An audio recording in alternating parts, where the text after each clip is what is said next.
tudo bem? Eu sou Camille Borba e este é o meu sinal. E hoje eu serei a professora de vocês de língua portuguesa do 9º ano. Como eu sou uma mulher muito sortuda, hoje quem faz a nossa tradução para Libras é Clisma. Bem-vindo, Clisma! Como vocês sabem, a tradução para Libras torna nossas aulas mais acessíveis. Aulas estas que vocês podem procurar no nosso canal do YouTube Educa Recife. Lá vocês encontram todas as aulas do projeto divididas em playlists. Então, basta vocês encontrarem a nossa playlist do 9º ano e se deleitarem com a quantidade absurda de aulas excelentes que temos, tá certo? Nossas aulas também ficam disponíveis no nosso aplicativo Educa Recife. Para obtê-lo, e eu já acho que vocês já estão perdendo tempo, já deveriam ter baixado esse aplicativo há muito tempo, vocês podem fazê-lo tanto pelo QR Code na tela, quanto pelas lojas de aplicativo para Android e iOS. Ainda pensando na acessibilidade, eu vou agora me autodescrever. Sou uma mulher negra, de estatura mediana, cabelos cacheados pretos na altura dos ombros, olhos escuros, uso um óculos arredondado, estou aqui em pé, em frente à câmera, com uma blusa laranja e uma saia preta, tá certo? E hoje a gente vai falar um pouco sobre prosa e poesia. E essa relação, o que é prosa, o que é poesia? Vamos lá. Prometo que eu vou fazer essa aula deliciosa, porque falar de literatura é a melhor coisa do mundo. E porque falar de literatura é pensar o ser no mundo, é pensar a nossa existência no mundo, é pensar as nossas relações. Vamos lá? E aí, já disse, né, que a gente vai estudar hoje prosa e poesia, e eu queria começar lendo 2 trechos, tá? Queria que vocês prestassem atenção. Ó, estávamos ali, e aí eu vou começar lendo o texto que tá no quadradinho roxo, tá? Estávamos ali com o céu em nós, as mãos unindo os nervos. Faziam das 2 criaturas uma só. Mas uma só criatura seráfica. Os olhos continuaram a dizer coisas infinitas. As palavras de boca é que nem tentavam sair. Tornavam ao coração caladas como um vinho. E aqui é um trecho do livro Dom Casmurro, de Machado de Assis. Então isso aqui é um trecho é uma cena romântica. Eu sei que não parece, né, com toda essa linguagem rebuscada, mas o que ele está querendo dizer ali é que as 2 pessoas estavam olhando para o céu, as mãos unidas, com tanta ansiedade que as coisas nem saíam da boca, as palavras sequer saíam da boca, mas os corações estavam unidos. E agora a gente vai para o outro texto, cujo título é Amor e Medo. Estou te amando e tenho medo. Estou te amando, sim, concedo, mas te amando tanto que nem a mim mesmo revelo esse segredo. Afonso Romano de Santana. Então a gente pode ver que os 2 textos eles têm um tema próximo, que é o amor, né, a afetividade. Mas as formas, elas são parecidas. A gente pode dizer que os 2 textos se manifestam da mesma forma? Não. Por quê? E eu quero saber de vocês, quais textos você acha? Qual texto vocês acham que é uma prosa e qual texto é um poema? O que vocês acham? Vão me contando aí no chat. Ó, o texto de Machado de Assis, que foi o primeiro que eu li, é um trecho do romance Dom Casmurro e se configura como um texto em prosa. Já o texto de Afonso Romano de Santana é um poema. E a gente vai ver o que é uma prosa, o que é um texto em prosa, porque eu estou aqui falando prosa e poesia, mas vocês sabem? Não sei se vocês sabem, eu espero que vocês saibam, se não sabiam, agora vão saber. Ó, a prosa é o texto no estilo natural. Aquele texto que você escreve no seu diário, ou quando você faz anotações da aula. É o texto no estilo natural, sem se sujeitar, ou seja, sem precisar da rima, do ritmo, de se estruturar na métrica, número de sílabas. Então, é um texto corrido. A principal diferença entre a poesia é justamente a musicalidade, porque a poesia, não toda, porque vocês vão depois estudar diversos estilos de poesia, mas ela geralmente é mais musical, porque ela tem um trabalho mais engenhoso com a linguagem, tá? E a gente tem que lembrar que a linguagem ela é possibilidade. Possibilidade por quê? Porque há uma possibilidade de construção de imagens diferente do que a gente tem, por exemplo, do que a gente vive no real, né? A prosa é o estilo mais utilizado na linguagem do cotidiano para expressar o pensamento racional, porque a linguagem predominantemente está no discurso analítico, objetivo, real e pouco ambíguo. Mas aqui eu queria fazer um parênteses porque os textos em prosa, eles também podem ser poéticos. Os textos em prosa, mesmo que sejam nesse estilo corrido, eles não precisam usar uma linguagem tão denotativa, nem ser tão concreto. Você pode experimentar também, fazer experimentações, criações de imagem, trabalhar com as rimas e linguagens na prosa. Aqui é uma divisão mais didática do que, de fato, a gente bater o martelo e falar isso, sabe? Em resumo, o texto corrido. É aquilo que você começa da esquerda para a direita, divide em parágrafos, mas você não tem essa obrigação formal, como a gente tem com a poesia. A gente vai ver agora. E a gente tem vários tipos de prosa, né? A prosa narrativa, na prosa narrativa encontram-se os textos históricos e os textos de ficção. Tá, quando a gente tem uma prosa narrativa, né? Esse tipo de prosa abarca duas categorias. A prosa histórica, que é o quê? Que pretende narrar fatos e eventos com base em relatos da história. E a gente tem a prosa narrativa ficcional, que vai criar personagens e universo próprio, que aí é realmente a ficção, assim como a linguagem é o campo das possibilidades. Na ficção, a gente pode, enquanto autor, imaginar e nessa imaginação contemplar as diversas possibilidades do humano existir no mundo e todas as possíveis relações que esse ente pode ter com outros entes, com a natureza, com o tempo, com o espaço, com as angústias. Então, a narrativa ficcional é o campo imaginativo, é o campo da imaginação. E eu acho particularmente divertidíssimo. E eu preciso perguntar para vocês, assim, a gente já viu um pouquinho o que é prosa. E aí, quando a gente viu prosa, a gente também já viu um pouco do que é poesia. Mas eu vou perguntar para vocês. Eu falei em poesia, falei em poema. Vocês acham que poesia e poema são a mesma coisa? O que vocês acham? Olha, vou trazer algumas imagens aqui, tá? E vou descrevê-las também. Então, vem. A primeira imagem aqui que eu pus é, na verdade, uma coisa meio misturada, né? Um marmorizado, um azul com dourado, um branco. A próxima imagem, a gente tem uma estátua olhando para a lua, mas uma coisa noturna, né? Nessa próxima aqui eu tenho duas imagens. Na primeira eu tenho um rosto todo colorido, pintado, né? Pintado de diversas cores e uma, né? Expressão um pouco mais intensa. Na outra eu também vou ter um rosto e aí parece que há uma explosão de cores em torno dele. E aí, deixa eu perguntar, vocês notaram que as imagens, elas podem nos inspirar um estado poético, um estado reflexivo, um estado de contemplação, eu ia dizer deleite, mas estou procurando uma outra palavra, um estado admirável. Quem tem intérprete bom tem tudo nessa vida, minha gente, é isso, aceita. E aí, a poesia está ou pode estar em tudo que vemos. A poesia, ela não é escrava do poema, ela não existe somente no poema. A poesia é muito sobre o estado poético, né? Então, ela pode estar em tudo que a gente vê, visto que é uma inclinação artística, é uma inspiração.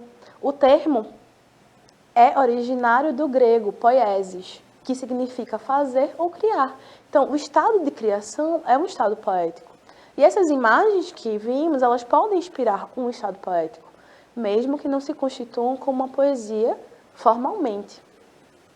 Como um poema, perdão, gente. O poema é, portanto, o gênero textual do poético, enquanto que a poesia é o estado de criação, o estado poético.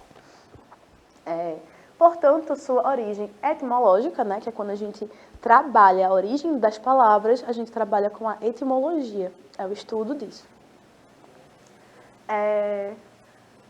Pode fazer referência a qualquer produção artística, tá? Então, e a poesia? Vamos lá. A poesia é a intenção estética pretendida pelo artista, que, através de sua arte, busca expressar uma ideia ou um sentimento.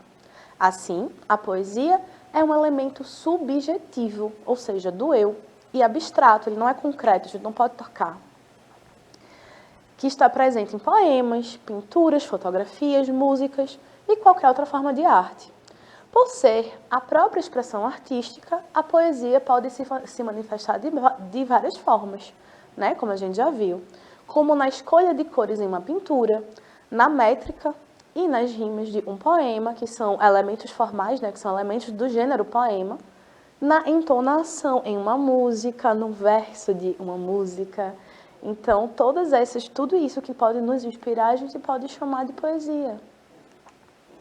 Enquanto que o poema é um gênero textual que utiliza predominantemente da linguagem subjetiva, conotativa ou figurada, e explora palavras de forma incomum e original, despertando sentidos inesperados e novos. Então, aqui, a linguagem no poema, ela é quase que um brinquedo, porque ela vai ser trabalhada ao extremo. Ela pode ser usada para construção de imagens que a gente nunca pensou, usos completamente improváveis, inesperados.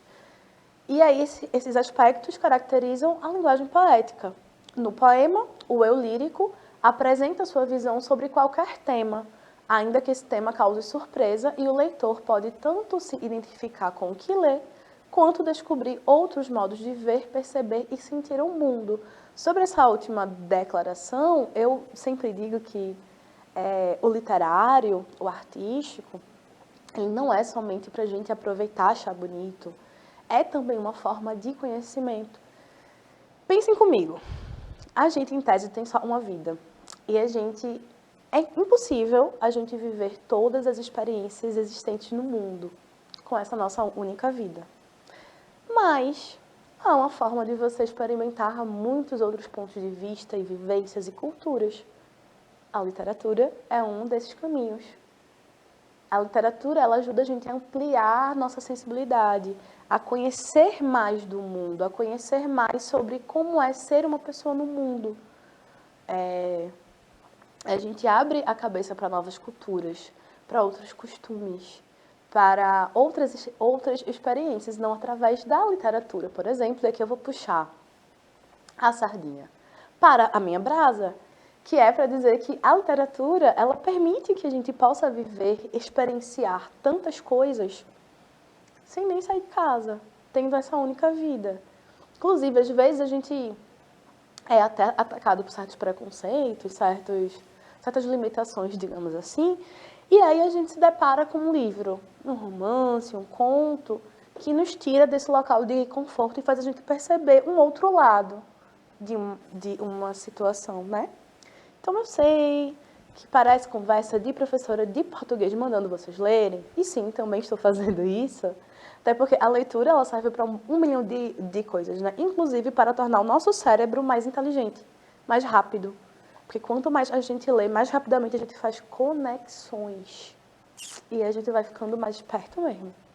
Mas é isso, a gente usa o que a gente pode usar para perceber e sentir o mundo, pensar na relação do homem com o mundo, da homem consigo mesmo, o homem como ser social ou não. É o campo das possibilidades, tá? E aí, voltando, perdão, gente. No poema, o conteúdo do poema e a forma, elas são indissociáveis, ou seja, inseparáveis. O que se diz no poema é tão importante quanto como se diz, porque aqui os aspectos formais e o trabalho com a linguagem são essenciais. Para isso, podem ser usados recursos variados, como rimas, repetições de versos ou de parte delas e organização em estrofes, aspectos que intensificam os sentidos e dão ritmo e sonoridade ao poema. E aqui eu trouxe um quadrinho comparativo para a gente pensar a poesia como uma intenção artística, comunicação artística marcada pela subjetividade, pela experiência sensorial e pela busca da beleza. Beleza essa que é subjetiva, não estou falando aqui de um padrão de beleza, tá? Mas do que é belo, o que você acha belo. Pode estar presente em diversos tipos de arte, inclusive a literatura. E a gente tem poemas, músicas, pinturas, filmes, etc. Enquanto que o poema é um gênero textual. A redação geralmente escrita em versos e estrofes. A gente tem o poema lírico, épico, narrativo, como exemplos. Eu trouxe Motivo, de Cecília Meirelles, que a gente vai ler agora, que eu vou pedir para colocar em tela cheia, para a gente poder aproveitar tudo o que Cecília Meirelles falou. Ó, Motivo é o título, tá? Eu canto porque o instante existe, e a minha vida está completa. Não sou alegre nem sou triste, sou poeta. Irmão das coisas fugidias. Fugidias são coisas que fogem, tá, gente? Escapam, que somem. Não sinto gozo nem tormento, ou seja, nem prazer nem angústia. Atravesso dias e noites e dias no vento. Se desmorono ou se edifico, se permaneço ou me desfaço. Não sei, não sei. Não sei se fico ou passo. Sei que canto, e a canção é tudo. Tem sangue eterno e asa ritmada. E um dia sei que estarei mudo, mais nada. E aqui é um belíssimo poema. Eu acho que talvez, inclusive, vocês já tenham até visto, porque ele é bem usado para a gente estudar várias coisas. E vamos pensar um pouquinho sobre ele, né, Vê? Quando o eu lírico fala, não sou alegre nem triste, sou poeta. É como se o ser poeta fosse algo além. Fosse um estado além da tristeza e da alegria. Não é um nem outro. É tudo isso ao mesmo tempo, ou nada disso, porque é poeta. E o ser poeta não é algo que seja fixado na realidade, né? Assim como a poesia, assim como o poema. Ó. E aí eu trouxe umas questõezinhas para a gente pensar. O texto de Cecília Meirelles é um poema, pois é possível perceber que sua estrutura é dividida em estrofes e versos. Desse modo, o campo de atuação que ele faz parte é: letra A, um campo jornalístico; letra B, o campo da vida pública; letra C, o campo artístico literário; ou D, o campo do estudo e pesquisa. Eu vou deixar um tempinho para vocês pensarem. E enquanto leio aqui a segunda questão, tá certo? No verso, eu canto porque o instante existe. O eu lírico quis revelar que a vida é transitória, a vida é prolongada, a vida é contemporânea ou a vida é vindoura, provindoura. E aí? E aí, o que é que a gente quer dizer com isso? Quando eu digo que eu canto porque o instante existe, e a minha vida eu canto porque um instante existe. Eu estou querendo dizer o que com isso? Vamos pensar? Ó. E aí, uma terceira pergunta também. Segundo o eu lírico, o que define o poeta? Como pode ser entendida a palavra instante no poema? Ela está relacionada apenas ao tempo? Ou não? E agora? O que é que a gente vai estar pensando sobre isso? Vamos responder, né? Sobre a letra 1 é ótima. Sobre a primeira questão, a resposta é a letra C. A gente está falando do campo do artístico e do literário, né? No segundo, a gente tem eu canto porque o instante existe. E aí, o que é que ele pensa sobre a vida quando a gente fala que um instante existe? Quer dizer que a vida é transitória. Um instante existe agora. Agora a gente está tendo aula de português sobre poesia e prosa. Este é um instante. Ele existe agora. O agora. Então, por quê? Porque a vida, ela é transitória. Amanhã a gente pode estar em um contexto completamente diferente, né? Nossas vidas mudam assim, num piscar de olhos. E a terceira resposta, o poeta é alguém que não é nem alegre nem triste. Que canta porque o instante existe e cuja vida está completa. Então, assim, é alguém que está além, né? É alguém que está além do ser triste, que não é alegre nem triste, ele está além disso. E o instante no poema não está relacionado apenas ao tempo, mas às circunstâncias especiais que o poeta muitas vezes é capaz de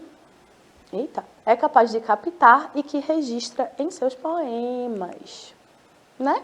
E a linguagem? A gente falou muito de linguagem, mas ela é usada da mesma forma na prosa e na poesia. Fala-se no poema através de imagens construídas ao longo dos versos, através das figuras de linguagem. O poeta tenta criar para o leitor as imagens que pensou e criou. Na prosa, tende-se a usar, ainda que não exclusivamente, a linguagem denotativa, com os sentidos dicionarizados. Então, não há, até porque alguns gêneros não dão espaço para uma ambiguidade, para uma interpretação diferente, né? São textos que são mais objetivos. Na poesia, por outro lado, busca-se o inusitado.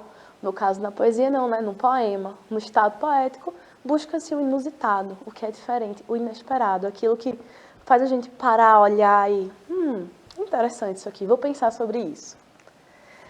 Quando falamos de uma linguagem poética, falamos de um uso absolutamente pensado e planejado, visto que os recursos linguísticos criam jogos sonoros, ritmos e imagens poéticas, que evidenciam as potencialidades da linguagem e produzem novos sentidos. Assim, a linguagem poética permite a criação de novas imagens e empregos inusitados que contribuem na construção de sentido. Tá? E a gente vai falar um pouquinho da função poética da linguagem. Tá? O que é a função poética da linguagem? É quando a linguagem exerce função poética quando valoriza o texto na sua elaboração, ou seja, quando o autor faz uso de combinação de palavras, figuras de linguagem, exploração dos sentidos e sentimentos, expressão do chamado eu lírico, dentre outros. Assim, é mais comum em textos literários, especialmente nos poemas, que enfatizam com mais frequência a subjetividade. No entanto, podemos encontrar esse tipo de função, dessa função poética, nos anúncios publicitários, na prosa, bem como aliada aos demais tipos de função, como a emotiva. Tá, e aqui eu trouxe um outro poema, porque hoje eu trouxe aqui vários poemas. Esse poema eu gosto muito, que é do nosso queridíssimo João Cabral de Melo Neto, poeta pernambucano, certo? Considerado o poeta mais exato, o poeta engenheiro, e ele era engenheiro mesmo, gente. Porque toda a sua linguagem, todos os seus versos, eles são milimetricamente pensados. E aqui eu trouxe um poema que eu gosto muito, que é Catar Feijão.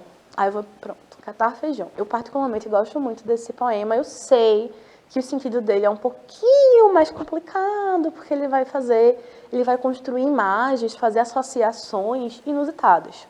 Mas, com calma a gente entende, Catar feijão se limita com escrever. Joga-se os grãos na água do alguidar. Alguidar é uma bacia, tá, gente? E as palavras na folha de papel. Então, vê que ele está comparando. Catar feijão se limita com escrever. Então, jogam-se os grãos na água e as palavras no papel, tá? E depois, joga-se fora o que boiar. Certo? Toda palavra boiará no papel. Água congelada, por chumbo seu verbo. Pois, para catar esse feijão, soprar nele e jogar fora o leve e oco, palha e eco. Ora, nesse catar feijão entra um risco, o de que, entre os grãos pesados, entre um grão qualquer, pedra ou indigesto, um grão imastigável de quebrar dente. Certo não, quando ao catar palavras, a pedra dá à frase seu grão mais vivo. Obstrui a leitura fluviante e flutual. Assula, ou seja, atiça, a atenção, isca como risco. Aí vocês vão olhar para a minha cara e dizer, certo, Camille, palmas para você. Massa, você leu muito bem, entendi nada. E aqui, tudo bem, eu trouxe o poema, eu sei que ele é um pouco mais complicado. Por quê? Porque João Cabral de Melo Neto, ele trabalha a linguagem com engenho, então ele vai construir imagens. Veja, o que ele está dizendo aqui? Ele está dizendo que catar feijão é como escrever. E a gente bota o feijão na água e a gente bota as palavras no papel. No caso do feijão, o que boiar, ou seja, o que sobra, né, o que não está bom, descarta. Quando a gente joga as palavras no papel, tudo sobra. Tudo sobra. E aí ele diz, pois para catar esse feijão, e esse feijão é a linguagem, né? Esse feijão é o escrever, é soprar nele e jogar fora o leve, o oco, a palha e o eco. Ou seja, tudo que está sobrando. Quando a gente joga as palavras no papel, tudo boia. É como se tudo sobrasse. Mas aí você, poeta, precisa avaliar o que fica e o que vai. O que fica e o que é palha. E o que precisa ser tirado. Quando ele vem, ora, nesse catar feijão entra um risco. O de que, entre os grãos pesados, entre um grão qualquer, pedra ou indigesto. Um grão imastigável de quebrar dente. E aqui ele está falando que quando a gente cata feijão, pode se escapar esse grão, que seria um intruso, que não seria uma boa ideia para o feijão. Mas quando a gente trata da escrita, certo ou não, quando ao catar palavras, a pedra da frase seu grão mais vivo. O que isso quer dizer? Quando no meio da escrita você encontra algo surpreendente, algo que quebra o dente, algo que te surpreende assim, é porque aí sim o feijão está mais vivo, é o grão mais vivo, é a melhor parte, esse inesperado, essa surpresa, essa construção não típica de imagens. Por quê? Porque essa pedra, ela interrompe uma leitura fluida, uma leitura desatenta. Ela fixa a atenção do leitor para que o estado poético seja percebido. Então, ó, obstrui a leitura fluviante e flutual. A sula, que é tícia, tá, gente? Ou seja, chama a atenção, isca como risco. Gostaram? Eu sei que parece feio, mas eu gosto tanto desse poema. Ele é bonito. Então, ó, sobre o que trata o poema, será que a gente consegue dizer? 2. É possível destacar no poema os recursos que mostram o uso poético da linguagem? 3. Escrever é mesmo como catar feijão? Vamos ver. Vamos ver não, vamos responder, né, gente? Ó, sobre o que isso quer dizer? Quer dizer que ele é sobre o ofício da escrita, é sobre escrever. O poema é sobre escrever. Não é sobre catar feijão. Ele está usando o quê? Uma imagem, ele está comparando o ato de escrever ao de catar feijão. No segundo, é possível destacar os recursos que mostram, claro, a gente tem a linguagem em versos, a gente tem rima, a gente tem figuras de linguagem. E aí, escrever é mesmo como catar feijão? Em um certo aspecto, a gente pode dizer que sim. Por quê? Porque a gente cata o feijão e a gente escolhe os que vão para a panela e os que vão para o lixo. Quando a gente escreve, a gente joga tudo no papel e a gente faz o mesmo processo de escolha e descarte. Embora às vezes deixe uma pedra ou outra, né, para atiçar essa atenção do leitor. Ufa, né, gente? Que hoje eu falei para danado. Para casa, eu queria que a gente pensasse no mural de poesia. Por que não? Vocês podem escolher as poesias que vocês mais gostam, criar novas poesias. Tá aqui, ó. Tá aqui o nosso QR Code para o nosso mural da poesia, tá? Então, se vocês têm alguma coisa, entrem aí no nosso Padlet, tá? E deixem a sua produção. Como sempre, é um prazer estar aqui com vocês. Nossa aula acabou, né? E aí, eu gostaria muito de agradecer a todos vocês. A Clisma pela tradução excelente. A produção que faz com que as nossas aulas cheguem até vocês e a você aí de casa. Um beijo e até a próxima.